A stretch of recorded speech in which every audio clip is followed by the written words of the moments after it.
Olá amigo, olá amiga, seja bem-vindo a mais uma gravação da nossa série aqui de curiosidades bíblicas e hoje nós vamos falar de mais um tema obscuro que precisa, na verdade, de ser desvendado.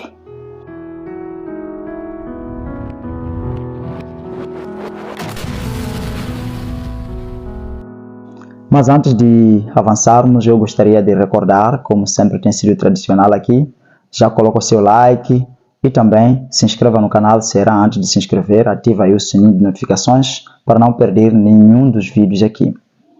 Hoje nós vamos falar concretamente a respeito da parábola do rico e Lázaro. E já quando eu falo parábola do rico e Lázaro, começo logo com um problema, porque este é um dos casos que também está sendo debatido, se é parábola ou é uma história real que Jesus estava contando. E é a respeito disso que nós vamos falar hoje e também vamos saber sobre os contornos que todo o relato traz a respeito deste texto que nós encontramos em Lucas capítulo 16, versículos 19 até o versículo 31. E passo a ler. Havia um homem rico que se vestia de púrpura e de linho fino e vivia no luxo todos os dias. Diante do seu portão, fora deixado um mendigo chamado Lázaro, coberto de chagas. Este ansiava comer o que caía da mesa do rico, até os cães vinham lamber suas feridas. Chegou o dia em que o mendigo morreu e os anjos o levaram para junto de Abraão. O rico também morreu e foi sepultado. No Hades, onde estava sendo atormentado, ele olhou para cima e viu Abraão de longe, com Lázaro ao seu lado. Então chamou: Pai Abraão, tenha misericórdia de mim e manda que Lázaro molhe a ponta do dedo na água e refresque a minha língua, porque estou sofrendo muito neste fogo. Mas Abraão respondeu: Filho, lembre-se de que durante a sua vida você recebeu coisas boas, enquanto que Lázaro recebeu coisas más. Agora, porém, ele está sendo consolado aqui e você está em sofrimento. E além disso, entre vocês e nós há um grande abismo, de forma que os que desejam passar do nosso lado para o seu, ou do seu lado para o nosso, não conseguem. Ele respondeu: Então eu te suplico, pai, manda Lázaro ir à casa de meu pai, pois tenho 5 irmãos. Deixa que ele os avise, a fim de que eles não venham também para este lugar de tormento. Abraão respondeu: Eles têm Moisés e os profetas, que os ouçam. Não, pai Abraão, disse ele, mas se alguém dentre os mortos fosse até eles, eles se arrependeriam. Então Abraão respondeu: Se não ouvem a Moisés e aos profetas, tampouco se deixarão convencer, ainda que ressuscite alguém dentre os mortos. E aí nós encontramos o nosso texto problemático. O problema por detrás deste texto é o seguinte: este texto é uma parábola ou é um texto literal de uma história real que aconteceu? Se é uma história real que aconteceu, então entramos no segundo problema, porque a mensagem que este texto traz vai trazer algumas contradições com outras mensagens das Escrituras, porque dá a ideia de que os seres humanos, quando eles vivem, ao morrer, eles recebem a recompensa imediata.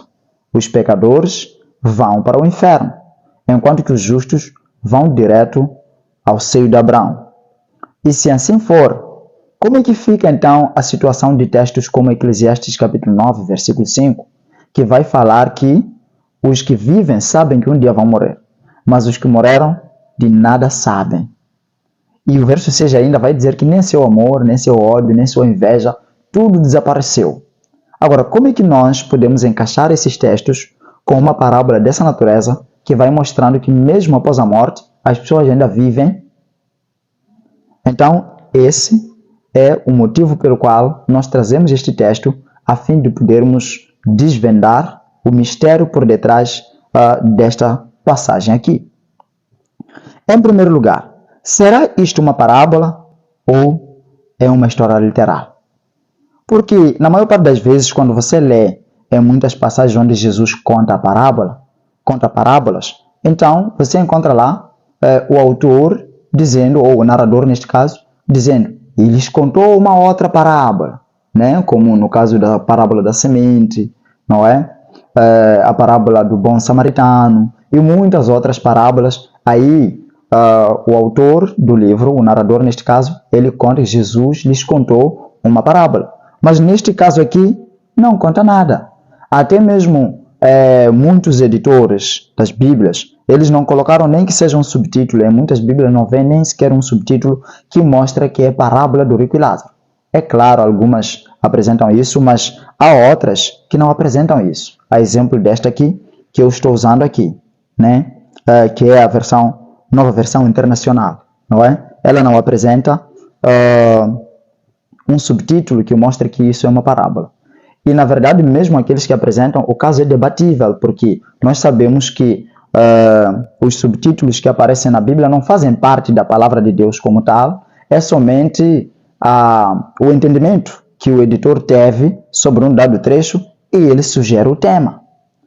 Agora, será esse motivo suficiente para nós concluirmos que não se trata de uma parábola, já que o narrador não falou algo a respeito e talvez a maior parte dos tradutores também não sugeriram que fosse uma parábola?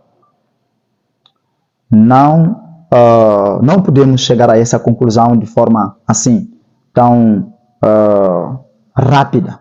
Porque nós temos na Bíblia também outros casos de parábolas em que, na verdade, não aparece lá a apresentação de que isto se trata de uma parábola. Por exemplo, quando você lê o livro de Juízes, capítulo 15, você vai encontrar aí uma parábola que é narrada, na qual aparecem árvores do campo conversando. E nós sabemos que as árvores do campo não conversam, não falam, não são racionais. E nesse sentido, trata-se do quê? De uma parábola que é contada. Você encontra, por exemplo, em 2 Reis, capítulo 8, a história em que um rei se apresenta ao rei Amazias e ele conta uma parábola sobre um cardo e também uma outra árvore do campo que estavam conversando, pensando, ou seja, o cardo sugerindo que a outra árvore desse a sua filha para casar-se com seu filho. E depois disto, os animais do campo então se levantaram e foram pisar o cardo. Mas não vem aí o teor de ser uma parábola, mas a mensagem que traz mostra, na verdade, que é uma parábola. Não poderia haver tal possibilidade de ser uma literalidade que esteja se falando naquela parábola, ou seja, naquela história, ou naquele relato. Agora, se assim for, logo cai por terra a ideia de que não pode ser uma parábola, porque não está aqui apresentado que fosse uma parábola. Agora, se cai por terra essa ideia, ainda fica por se saber se na verdade é uma parábola ou é um relato histórico. Então, a única forma que nós temos para saber se é uma parábola ou é um relato histórico, então precisamos ir mesmo no próprio texto, descobrirmos pela natureza literária do próprio texto se trata-se de um episódio que aconteceu ou trata-se de uma narração imaginária ou parabólica que traz alguma lição para a vida. Bom, em primeiro lugar, nós precisamos entender que Jesus conta esta parábola no meio de algum ensinamento que ele estava trazendo, que na verdade ele começa contando uma outra parábola antes desta, né, que aparece aqui no capítulo 16, que é a parábola do administrador astuto, mas infiel também, não é? Então ele vai contando essa história. E além disso, ele vai falando também em outras passagens, na forma de parábolas, falando de certas pessoas que também tinham problemas na administração. Mas o cunho das mensagens que ele traz é que as oportunidades que nós temos e os bens que nós às vezes adquirimos não é o que garante a nossa boa estadia na vida futura, não é? Não é garantia da nossa salvação ou não é garantia da continuidade das vantagens na vida futura.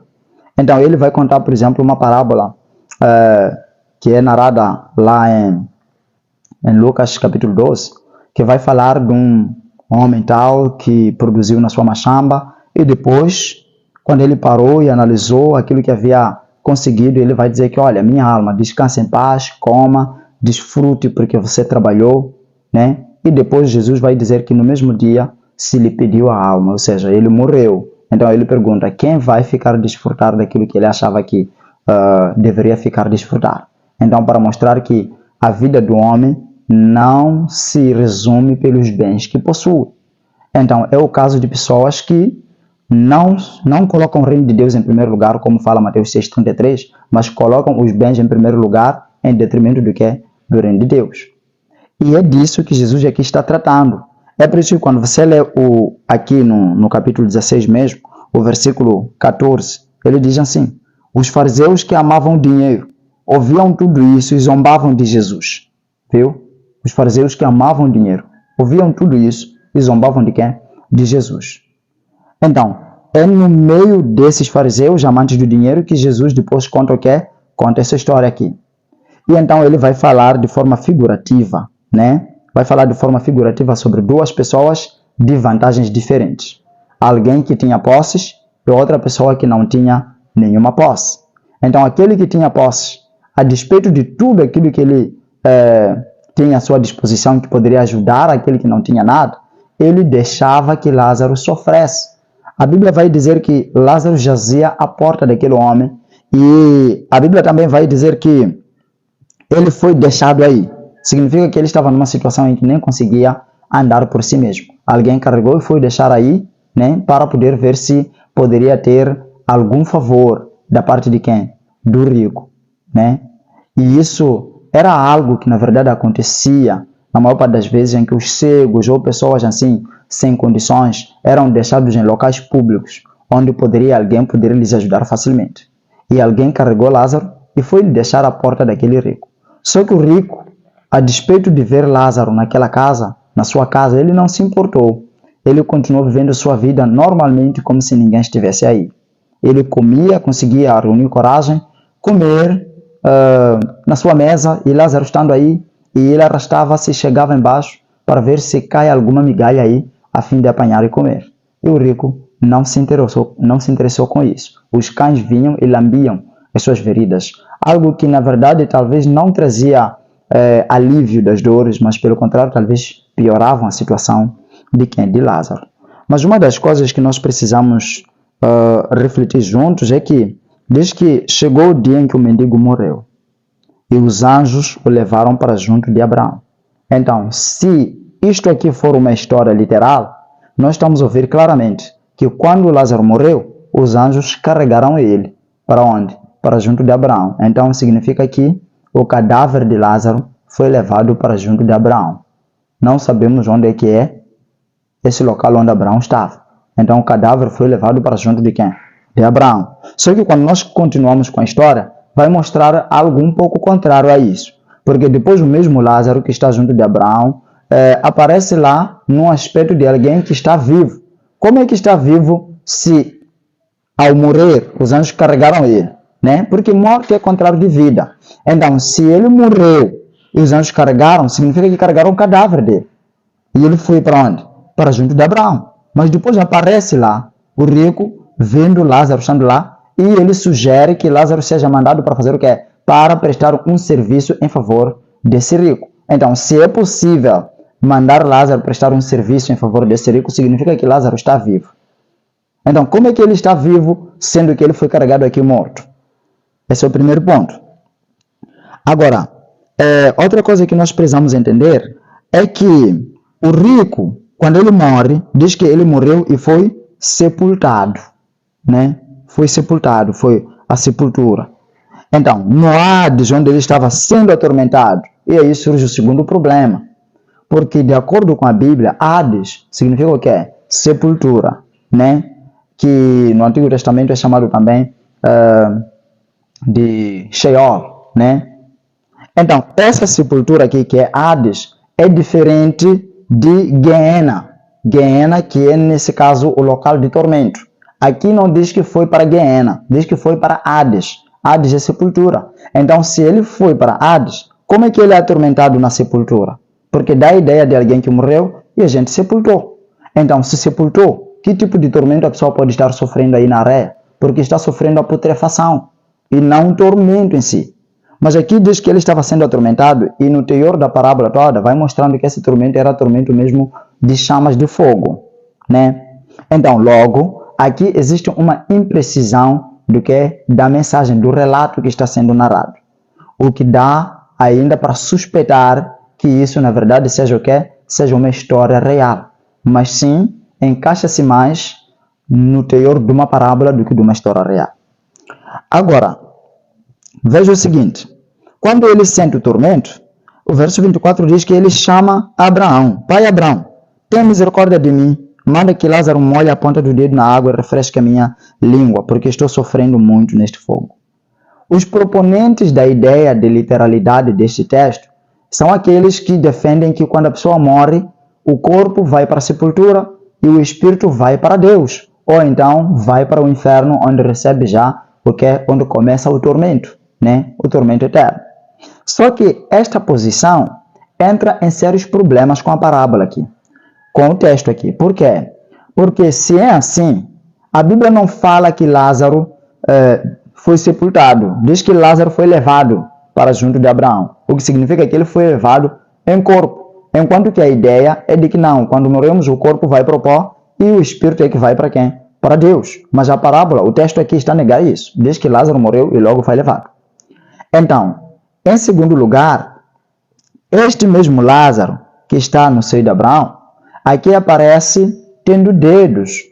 Diz o rico aqui, estou a pedir para que fale para Lázaro para molhar o seu dedo na água e vir fazer o que é refrescar a minha garganta. Afinal de contas, a alma, o espírito, tem dedos?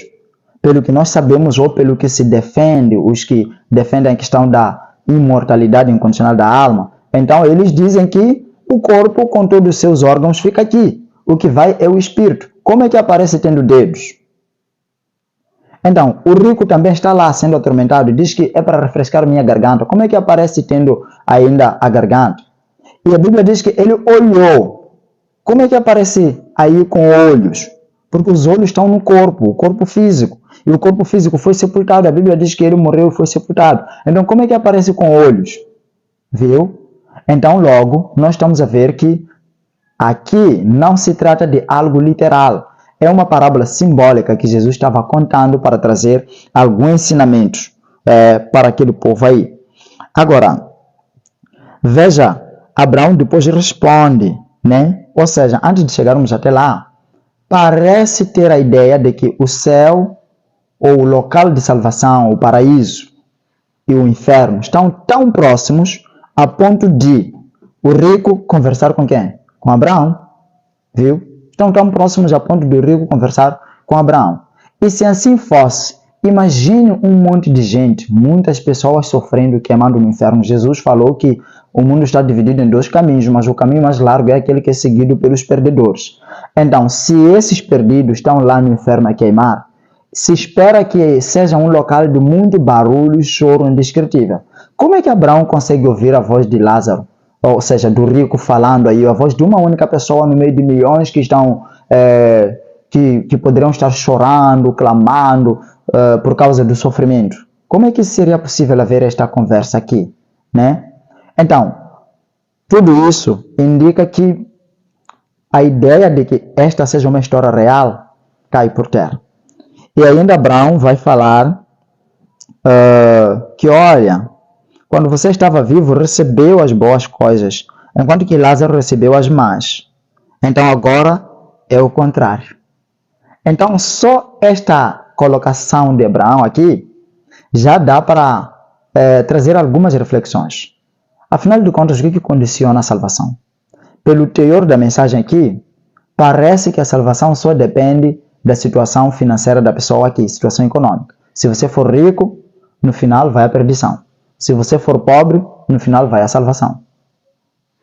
Algo que na verdade parece se tornar evidente porque o Lázaro aqui não é apresentado nenhuma coisa boa que ele tenha feito. Só diz que ele era um sofredor e foi parar à porta do rico. Mas a razão pela qual ele foi levado para Abraão não é apresentada. Então, nós sabemos pela Bíblia que não depende, a riqueza não depende, ou seja, a salvação não depende da nossa situação financeira aqui, ou situação econômica aqui. O que faz com que mesmo o próprio Abraão, por exemplo, que a Bíblia menciona que ele tinha muitos bens, seja alguém que morreu na fé e se tornou até o pai, o patriarca dos israelitas, o pai da fé, conforme menciona o Novo Testamento lá no livro de Tiago, não é? Então, nós todos sabemos que Abraão é um personagem de alto renome na Bíblia. O próprio Jesus, falando a respeito dos salvos, diz que vocês, ou seja, falando aos fariseus, diz que vocês vão ver pessoas vindo do Ocidente e do Oriente e se reclinar à mesa com Abraão no reino dos céus, mas vocês que são filhos do reino serão mandados embora, não é? Para dizer que ele coloca Abraão como se fosse o pai, né? E na verdade a Bíblia mostra que é o pai da nação judaica, o pai da fé, todos aqueles que aceitam a Jesus, a Deus pela fé em Jesus Cristo, então eles também são chamados filhos de Abraão, não é? Então ele foi o patriarca tão importante no seio do que é da nação judaica, que até transcende somente a nação judaica, e isso abrange até aqueles que aceitam a Jesus pela fé nos dias de hoje, não é? Então, e ele vai falar que também existe um abismo entre nós, não existe comunicação, não existe nenhuma relação entre nós, né?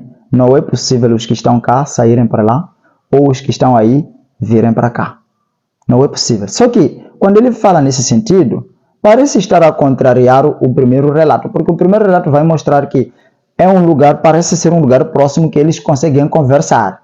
Mas depois ele vai dizer que não, há um abismo maior de separação entre nós e vocês. Então, essa inconsistência toda ajuda, na verdade, a vermos que não se trata de uma mensagem literal, mas se trata-se de uma mensagem simbólica que tem algum ensinamento a ser deixado para os ouvintes, não é? Agora, depois ele vai falar que, olha, se é assim, para mim já não tem esperança, né? Mas estou pedindo para que mande Lázaro voltar para a casa do meu pai, para meus 5 irmãos, que, a meu ver, acho que eles também vão cair no local onde eu estou. Então, para ele ir adverti-los, a fim de que eles também possam viver de uma forma que não venham cair aqui. E o pai Abraão vai dizer que não precisa, eles têm Moisés e os profetas. Olha, se esta informação for uma informação literal, então estamos a dizer que Abraão estava movendo, ou seja, a história está movendo os acontecimentos para o tempo de quem? De Moisés. Só que há um problema, porque no tempo de Moisés nós não encontramos nenhum outro profeta. A única pessoa que falava como porta-voz de Deus era o próprio Moisés, né? Era o próprio Moisés, não encontramos nenhum outro profeta. Então, como é que Abraão vai dizer que eles têm Moisés e os profetas? Se é que Moisés não viveu no tempo dos profetas, os profetas vieram depois. Então, como é que ele associa esses dois? Então, se ele associa esses dois, pelo menos a sua mensagem aqui destoa naquilo que é o contexto histórico daquilo que a Bíblia menciona. Mas então, por que vem aqui Moisés e os profetas? Moisés e os profetas era a linguagem que era usada pelos judeus para se referir ao Antigo Testamento, que eram os livros de Moisés e o testemunho dos profetas. Então, logo, vemos que não se trata de literalidade das mensagens ou das palavras que aqui foram usadas, mas trata-se de um ensinamento que Jesus pretendia deixar com toda esta parábola. Ele diz que se eles não ouvem a Moisés e os profetas, mesmo que alguém ressuscite dentre os mortos. E aí surge uma outra questão. Mesmo que alguém ressuscite. Por que Abraão não diz mesmo que alguém desça, como se fosse quem está no céu, e então tiver que mandar Lázaro para descer à terra? Ele não fala nesse sentido. Ele vai dizer que mesmo que alguém ressuscite dentre os mortos. E a ressurreição, de acordo com a Bíblia, acontece para aqueles que morreram e estão sepultados, estão nas sepulturas. O que dá a entender que mesmo o próprio Lázaro, que aqui se fala de que ele foi ao seio de Abraão, durante o percurso da parábola, o próprio Abraão vai dizer que não, ele está sepultado. Então, mesmo que ele ressuscite dos mortos, então, se a pessoa não ouve os escritos de Moisés e dos profetas, mesmo que ressuscite dos mortos, não vai acreditar. É interessante que, 10 dias depois, Jesus ressuscita um homem chamado Lázaro, dos mortos. E quando ele ressuscita esse Lázaro dos mortos, aquelas pessoas mesmo que ouviram essa parábola de Jesus contando, eles mesmos até opinaram em matar Lázaro, porque não criam em Jesus mesmo vendo a pessoa ressuscitada. Se cumpriam literalmente as palavras que Jesus acabava de falar aqui para com eles, não é? Então, a outra questão seria, por que Jesus teria que usar então um relato um pouco perigoso até, né? Uma história um pouco perigosa que parece estar a deixar a ideia de ressurreição, ou seja, de vida após a morte. Se Jesus não queria ensinar isso, por que ele usou esses sinais? Bom, uma das coisas que faz com que às vezes nós encontremos certas parábolas meio complicadas, está ligado com aquilo que é o público-alvo a quem ele se dirigia. Era, na verdade, uma crença popular entre os judeus, a ideia de que quando as pessoas morrem, quando os justos morrem, vão ao seio de Abraão. Essa ideia já era ensinada no Talmud, né?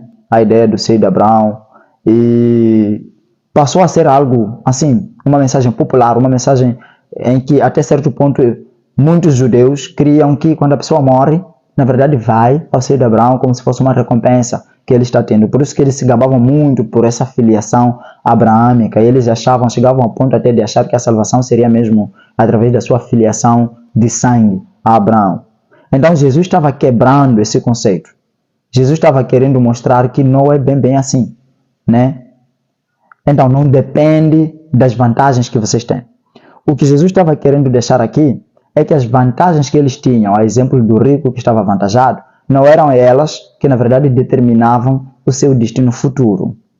Mesmo com todas aquelas vantagens, eles poderiam, sim, perder a salvação. Viu? Eles tinham muitas vantagens. Eles tinham os escritos sagrados, eles tinham a eleição, não é? Mas, a despeito disso, eles não davam conta disso. Aliás, eles até monopolizavam isso, pensavam que, por causa dessas vantagens, então somente eles seriam salvos. A tal ponto que até mesmo alguns profetas não entendiam a sua missão quando eram enviados para o exterior, a exemplo de Jonas, porque eles achavam que a salvação era só para o judeu. Então quando dizem, olha, vai para Nínive, e ele começa a pensar, não vou não. E quando Deus salva aquela nação, ele depois fica chateado, porque a ideia dele era que não, a eles não pertence a salvação, tinham que morrer, né? Então existia esse conceito aí entre os judeus, existia esse conceito, por isso Jesus vai tomar uma parábola que é própria, uma linguagem que é própria deles, para mostrar o lado contrário de que as vantagens que eles tinham deviam ser bem aproveitadas. Ou seja, em resumo, Jesus queria dizer que a vida que nós levamos hoje, estamos traçando o nosso destino para o amanhã. Então, se é assim, meu querido irmão, esse é um ponto que deve nos deixar a refletir, né? Porque hoje nós podemos ter muitas vantagens, vantagens financeiras, vantagens acadêmicas, vantagens sociais e muitas outras vantagens que nós podemos ter aqui nesta vida. Mas nada dessas vantagens garante a nossa salvação, a não ser que nós saibamos qual é o lugar que nós temos em meio a essas vantagens, qual é a gerência que nós fazemos dessas vantagens. Então significa o que é isso? Isso significa que se você hoje tem a oportunidade de assistir a esta mensagem, se você hoje tem a oportunidade de ouvir a palavra de Deus, então a não ser que você faça bom uso dessa oportunidade que você tem, amanhã vai se repercutir numa recompensa contrária àquilo que eram as suas expectativas. Porque o reino dos céus não depende das oportunidades que nós temos, mas depende do uso correto que fazemos dessas oportunidades. Então, por que não pensarmos na nossa vida e começarmos já a traçarmos uma linha de orientação que poderá nos guiar a tal ponto que quando chegar o dia da nossa ressurreição, quando o Senhor voltar, então nós também possamos pertencer ao seu reino.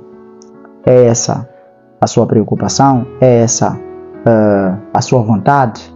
É essa a sua decisão também? Então pode orar comigo. Nosso Deus, nosso Pai que está nos altos céus, te agradecemos pela vida e saúde que o Senhor nos deu e pela oportunidade que nos concedeu de aprendermos mais uma vez sobre a necessidade de preparo enquanto nós vivemos nesta vida aqui. Às vezes, Senhor, temos vantagens financeiras, temos vantagens acadêmicas e muitas outras vantagens, Pai, mas não sabemos fazer o bom uso, vantagens da saúde, que nós não aproveitamos essa saúde para te adorar e para glorificar o seu nome, mas muitas vezes, Senhor, usamos isso para podermos gastar com vaidades. Pai, nos dê sabedoria, porque queremos te servir da melhor maneira. É o que pedimos em nome de Jesus. Amém.